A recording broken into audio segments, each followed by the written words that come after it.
Mtazamaji wa Bongo Media, karibu tena katika YouTube channel yetu. Leo tunaenda kutazama dakika 90 nyingine za mchezo na mtanange wa ligi ya mabingwa barani Afrika, ukiwa ni mchezo wa kwanza wa hatua ya makundi. Ni kati ya klabu ya Young African kutoka jijini Dar es Salaam Tanzania dhidi ya AS FAR Rabat ya nchini Morocco. Ukiwa ni mchezo wa kwanza, klabu ya Yanga leo wako kiwanjani kuzitafuta pointi 3 za nyumbani.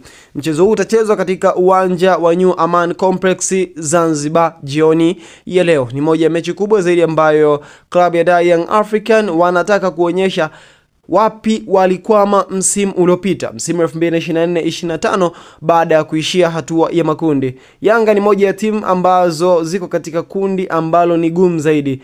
Ni kundi ambalo kuna timu zenye uwezo mkubwa, na kukumbusha katika kundi ambalo klabu ya Young African wamo, kuna hii AS FAR Rabat nchini Morocco, kuna JS Kabylie ya Algeria, lakini pia kuna National Al Ahly. Tunafahamu kwamba ukubwa walionao National Al Ahly katika michuano hii ni kuna namna fulani lazima wafuzu hatua ya makundi kwenda robo finali. Hatua nyingine wanaweza wakafeli, lakini sio kufeli hatua ya makundi. Tunakuja upande wa JS Kabylie, ni timu ambayo inaweza ikafuzu au inaweza isifuzu. Yani ukiangalia uwiano kati ya JS Kabylie na Yanga, wanaweza wasizidiane sana, lakini wote uwezo unaweza ukakaribiana. Lakini JS Kabylie tunafahamu aina gani ya mpira walionao. Lakini sasa tunakuja upande wa AS FAR Rabat. Huyu naye ni moja ya timu ambayo ni Giants katika ligi ya Morocco.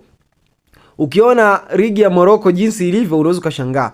Just imagine kwamba wana timu 4 na wote ni vigogo. Tazama Raja Casablanca, tazama Wydad Athletic Casablanca, kuna Raja Casablanca, Wydad Athletic Casablanca, lakini pia itazame AS FAR Rabat, alafu pia huku kuna RS Berkane. Ni timu ambazo zote zina uwezo wa kutoa makombe. Sasa AS FAR Rabat leo ndiye naye anaenda kukutana na Yanga. Huo ndio ugumu uliopo Yanga katika kufuzu katika ile group. Sasa Yanga kupata matumaini ya kufuzu ni lazima washinde michezo yote ya nyumbani. Na mtihani walionao ni kuhakikisha wanapata matokeo katika mchezo wa leo ambapo wanacheza dhidi ya AS FAR Rabat. Unadhani leo Yanga watapata matokeo yapi dhidi ya AS FAR Rabat katika mchezo unaochezwa katika uwanja wa New Aman Complex Zanzibar jioni ya leo? Unawapi katika hili? Share katika upande wa comment, comment section. See you next time. Bye bye.